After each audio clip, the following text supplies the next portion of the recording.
Livre.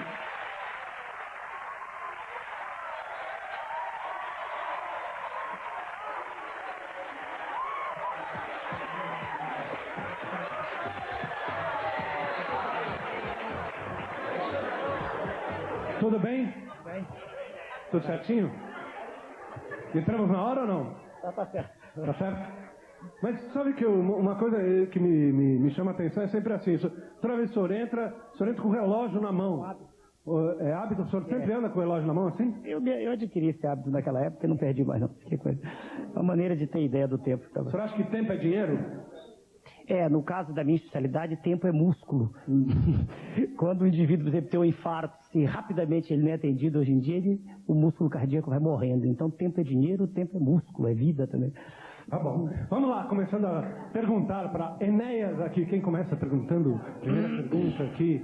Fala, garota. Eu queria saber o que ele acha do acordo que foi feito com a FMI. Cadê a moça? Aqui, Pois não. O acordo que foi feito com a FMI não é nada diferente daquilo que o FMI propõe para todos os países que devem, né? Países devedores. A situação, eu falei no jornal aqui da SBT há poucos dias, quer dizer, falei correndo, eu tenho 30 segundos, né? Meio minuto. E eu explico bem para a senhorita. O acordo, a gente pode imaginar comparando, veja, senhorita, o país, quer dizer, o povo, né? Com um doente. Ia falar devagar agora que tem tempo. Imagine a senhorita que o indivíduo está com insuficiência cardíaca. Quer dizer, o coração está fraco, batendo devagar, não tem força para mandar o sangue para frente. A solução normal, né, aquilo que tem que ser feito, é dar um remédio que dê força ao coração, entende? Que faça com que ele possa mandar sangue para frente. Está acompanhando a imagem? Está devagar. Agora, imagine que chega alguém e diz assim, não precisa dar força não para o coração, não. Se nós diminuirmos o consumo, vai melhorar, quer ver? Corte as pernas do sujeito, aí amputa as duas pernas. Corte os braços, corta o nariz, corta os órgãos genitais, corta tudo que for dispensável. Fica só o tronco e o coração batendo, aí o sujeito melhora. Apesar do coração estar fraco, é a receita do FMI pro Brasil, entendeu? Tira habitação, tira roupa, tira tudo de todo mundo, tira comida. Aí o desespero, as empresas falindo, aí tá bem, entende? É essa a receita do FMI. Fala, garoto. Esse é o acordo assinado. Boa tarde. Boa tarde. Nas suas apresentações, você sempre fala que existe uma crise política no Brasil e critica muito isso, que tudo está ruim. E acontece que no mundo existe uma crise econômica, e no Brasil principalmente existe essa crise econômica. Então, por que não existe um pouco de pragmatismo da sua parte em dizer que a crise é política e atacar isso com tanto afinco nas suas apresentações? Veja, senhorita, eu não falo de crise política, disso todo mundo fala. Eu falo mais de crise de confiança, de crédito. O que eu digo é que as instituições hoje, não somente as políticas, não. As instituições como um todo não são mais uma coisa em que se acredite. Quando a senhorita nova entra no hospital, você tem medo do que vai acontecer. Se seus pais a mandam para a escola, ficam preocupados com aquilo que a senhorita vai aprender. A crise hoje é de confiança. O cidadão hoje entra num táxi, veja, e ele está preocupado, tanto que eu ando muito de táxi, o motorista geralmente mostra a tabela, ele não precisa mostrar a tabela. É crise de confiança, é crise de crédito, entende? Nesse sentido, sim, ela é política. Faltou durante muito tempo no nosso país a injeção de confiança do povo, na população, na sociedade. E não é verdade que esteja assim no mundo inteiro, não, perdoe, minha senhorita. No Japão, por exemplo, acredita-se no governo. Na Inglaterra, onde eu morei, acredita-se no governo. E por aí vai, não é assim não. Gosta de futebol, né? Quando eu era novo, como eu jogava muito mal, eu fui juiz, né? Quem joga muito mal geralmente apita. Foi o caso. Quer dizer, eu acompanho o Copa do Mundo, assim, mas não sou. Não tem um time de preferência? Não, no Rio de Janeiro eu sou Flamengo. O povo no Rio de Janeiro, não posso negar, né? O povo mesmo. Quem mais aqui conversando com o Enéas aqui no Programa Livre? Fala, garoto.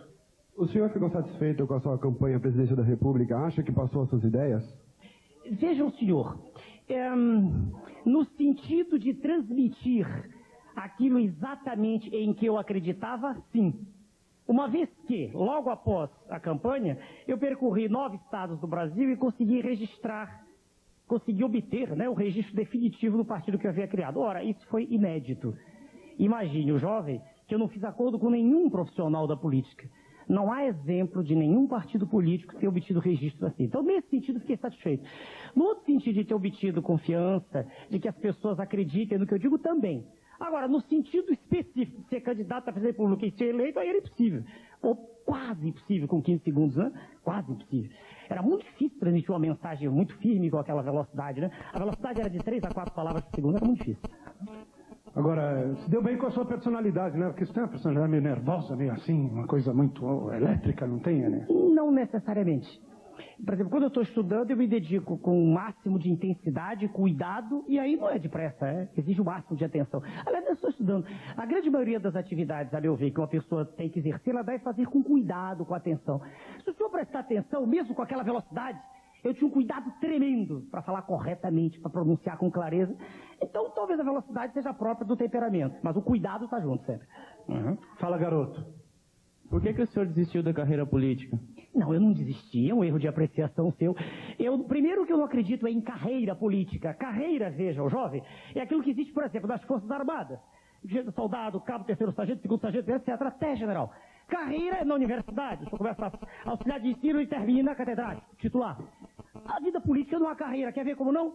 O cidadão é deputado, daqui a pouco ele é vereador, ele vai a prefeito, ele é presidente da República, com sua excelência o presidente e volta para senador. Isso não é carreira, é um ir e vir. Não, então primeiro não há carreira, é errada até. Segundo, eu não desisti. Eu me candidatei à presidência da República, registrei o documento àquela ocasião, dizendo isso, e continuo candidato à presidência da República. Em 94, para isso eu registrei o partido no país inteiro.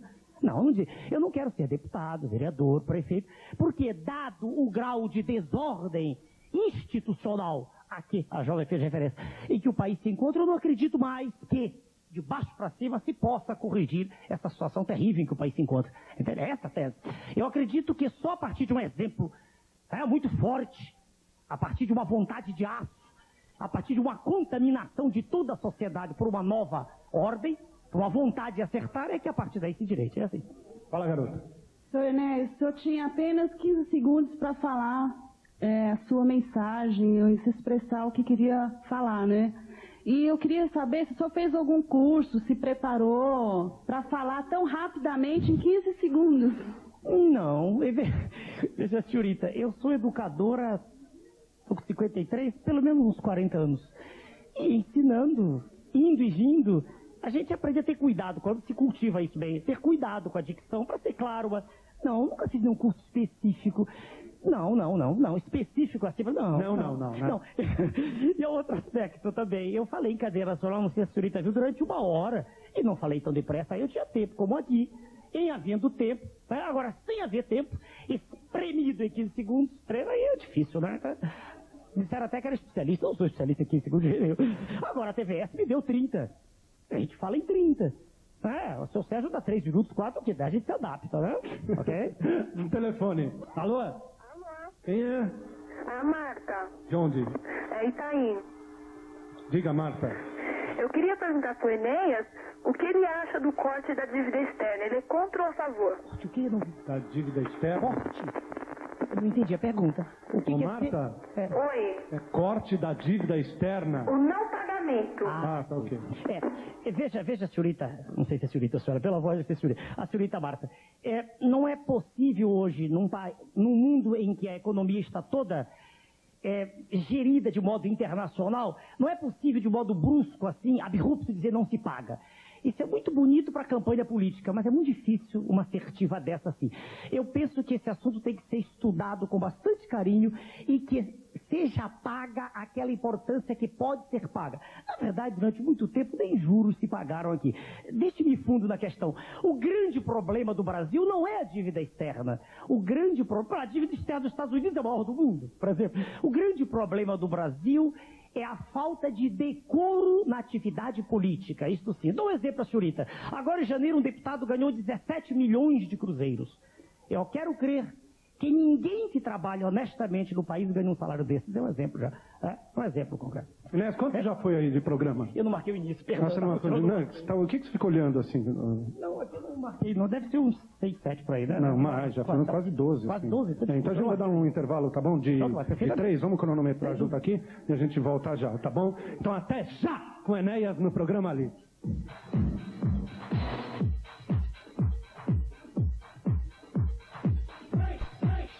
A sua opinião sobre os aposentados no nosso país?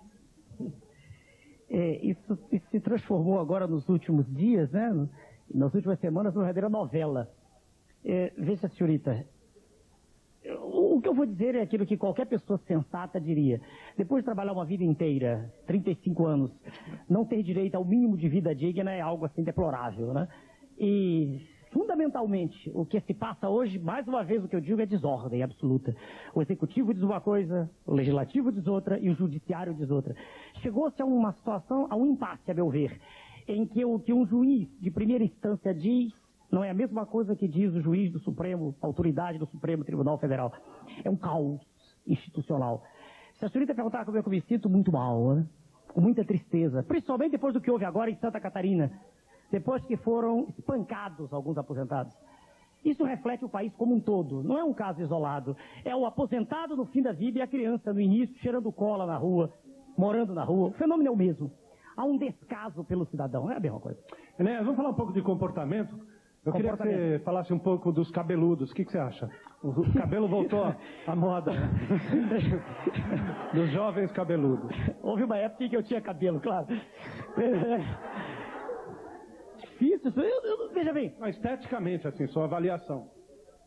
Como é que eu vou responder? A pessoa tem direito de se vestir, de se comportar como ela deseja, desde que não faça mal a ninguém. Eu vou dar um exemplo aqui de público, aqui, uma coisa que me perguntaram logo depois das eleições. Eu estava em Brasília e havia de 200 é o número médio, não contei se era 198, 201, número enorme de jornalistas.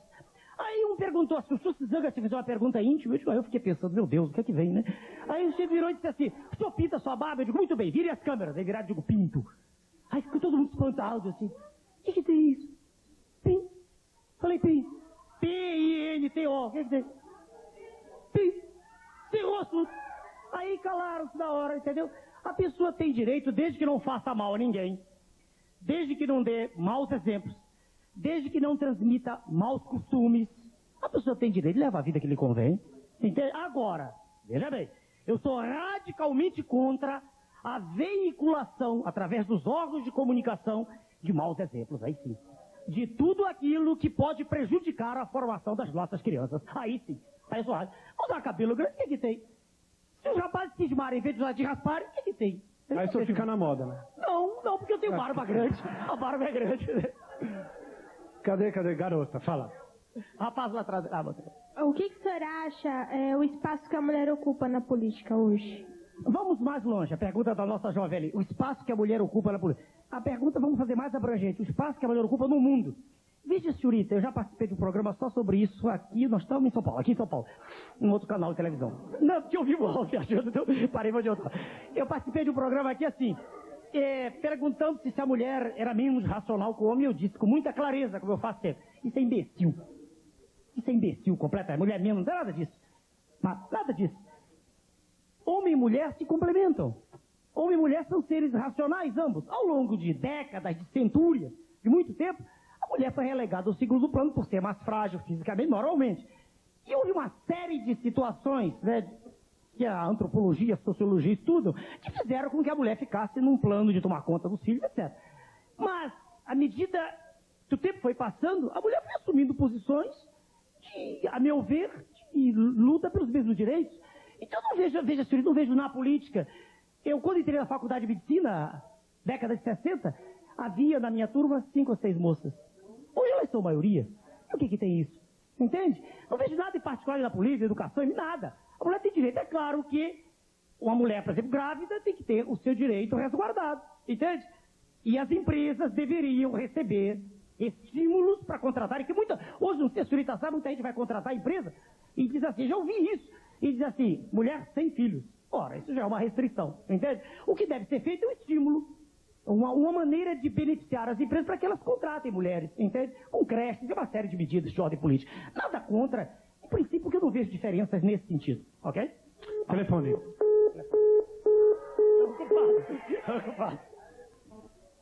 Alô? Alô? Enéas, como é que você se sente mais satisfeito, como médico ou como político? Todas as vezes em que eu estou fazendo uma coisa, eu tento dar o melhor de mim mesmo. Eu costumo, quando faço palestras para estudantes, é claro, eu dizer o seguinte, se o senhor limpa o chão, faça-o o melhor possível. Quando dou aula, eu dou de mim. Tanto que tenho laringite crônica, porque eu berrava quando queria usar alto-falante e não deixavam. Laringite crônica. É verdade. Como médico, eu dou melhor de mim, no plantão, agora eu não tiro mais plantão, mas continuar, agora, como político, eu tento ser o que fui. Eu assinei um documento dizendo não sou candidato a nenhum outro cargo. Mantenho minha palavra. Sou candidata, não quero fazer disso profissão, entendeu? Sou candidata à presidência da República. Mantenho. Então, em política, em medicina, ou como professor, ou como qualquer outra coisa que eu fizesse, como comentarista, que eu tento dar de mim o melhor. Entendeu? Essa é uma lição que eu dou para todo mundo que é novo. Fazer o melhor possível. Seja qual for a forma de trabalho, ela é sempre bela, ela é sempre bonita, ela deve ser sempre respeitada. É essa mensagem que eu dou de educador, sempre. Entendeu? Agora, Enéas, como candidato à presidência da República, você vai para competir ou você vai para ganhar a próxima vez? A pergunta do senhor Sérgio eu competir ou ganhar? É difícil dizer se vai ganhar, não sei. Eu te dizer para o senhor o seguinte, o senhor me perguntou e com isso o senhor me dá a oportunidade. Eu recebi hoje a casa do SEDEC de um colega meu do Rio Grande do Sul, não sei se está me vendo, é um professor de faculdade lá e dá aula de antropologia filosófica, o professor Irapuã Teixeira. Ele me mandou um exemplar do jornal 0 Hora, de 24 de novembro, que houve o Ibope. Ibope feito pela instituição chamada Ibope mesmo. Não é Ibope feito por qualquer pessoa, que a palavra já está no dicionário. Feito por esse órgão, Ibope. E do Rio Grande do Sul houve o resultado, o senhor mostra depois na Câmara aí.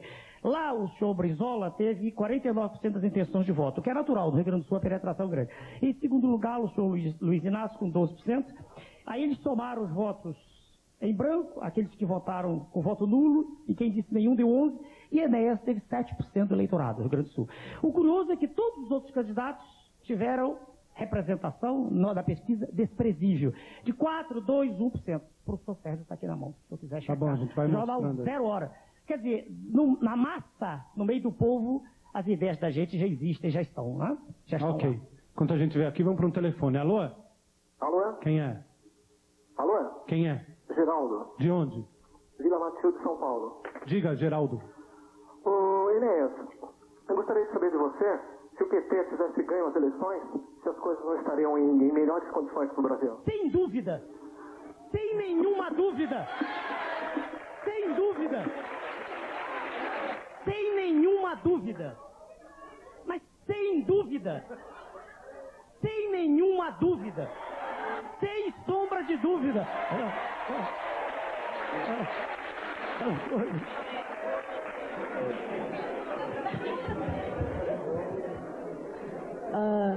Sem dúvida. Sem dúvida. Certo. Não era só para ver se eu havia entendido. Não, sem dúvida. Eu sou Sem bem dúvida. claro, o senhor sabe. Sem dúvida. Sem dúvida. Fala, garoto. Boa tarde. O senhor vai ser candidato novamente a presidente. Eu queria saber quais seriam as suas medidas para melhorar a condição de ensino no Brasil, já que hoje o bom ensino é privilégio de poucos. Veja, a senhorita exige de mim uma capacidade de síntese extraordinária, porque eu estou olhando para nós temos pouco tempo. Eu falei em cadeia nacional durante 1 hora, no dia 14 de fevereiro de 91, o ano que passou, e falei mais 1 hora. É impossível, mas eu posso dar uma ideia para a senhora. Primeiro, veja bem, é preciso fazer com que o professor tenha aquela condição que ele possuía no passado. Ele tem que ser respeitado pela sociedade, para isso ele precisa ganhar bem. Há uma inversão de valores brutal na sociedade odierna, aqui no Brasil. Professor hoje, veja a senhorita, ganha menos que qualquer outra categoria. O professor não tem mais, ele não gosta mais de nenhum respeito à sociedade. Que é a primeira coisa. Segundo, reciclagem. É importante, o professor não tem culpa de estar mal preparado. Hoje, fala-se mal no Brasil, escreve-se pior. Nem a língua pátria ninguém sabe, mas ninguém tem culpa, os senhores não têm culpa. É preciso ver, senhorita, uma reformulação global nisso, global. É preciso padronizar livro didático, acabar com essa história de livro de 4 cores, 3, 4, 5, 6 livros do mesmo assunto. Uma criança, um menino entra para a escola, tem que comprar um número enorme, não há necessidade disso. Nós somos um país pobre. Padronizar, como a Itália fez, um currículo mínimo para o Brasil todo. Todo. E a escola do rico, aquela como a escola, por exemplo, minha filha estuda, escola que pode dar, mas ela dá mais se ela quiser. Ela ensina alemão, mas haverá um currículo mínimo obrigatório. Isso você entende em alguns segundos para dizer. É reformulação global de princípios. Porque, na verdade, veja, eu não penso, e nunca disse isso em nenhum programa, em nenhum lugar, eu não penso uma sociedade igual. Pessoas dizem, não existe. Isso é um sonho. Eu penso em igualdade de oportunidades. Veja, senhorita, que o meu filho, o filho do servente, o filho do médico, engenheiro, que ele tem os mesmos direitos, e aí sim, a potencialidade dele é que virá à tona. o esforço. Que tem gente que não quer estudar, é o direito que tem, ninguém pode obrigar todo mundo, tá entendendo? É igualdade de oportunidades, aí sim. E não pode ser, perdoe-me, essa bagunça que aí está, não pode ser, tá? Ok? Bom, eu tenho duas perguntas. Primeira, quando o senhor for eleito, quais seriam... Muito obrigado. Quando? O senhor acredita? Então? Eu acredito no senhor. Muito obrigado. Não é em mim, é na eleição. Ser eleito não depende só de mim, veja o senhor. Se eu tiver tempo, eu não tenho dúvida. Se eu tiver tempo, eu passo como um trator em cima dos adversários, não tenho dúvida. Não tem dúvida. Mas eu não sei se terei tempo, entende? Posso falar? Não, eu queria só agradecer, o senhor disse quando. Esse quando Qual seriam as suas prioridades? E segunda, qual a opinião do senhor sobre a atual situação da ex-União Soviética? Tá informado, é triste a te dizer, mas é isso mesmo. Veja bem. Primeiro, prioridade. Há uma coisa que é mais importante do que qualquer outra, veja o senhor.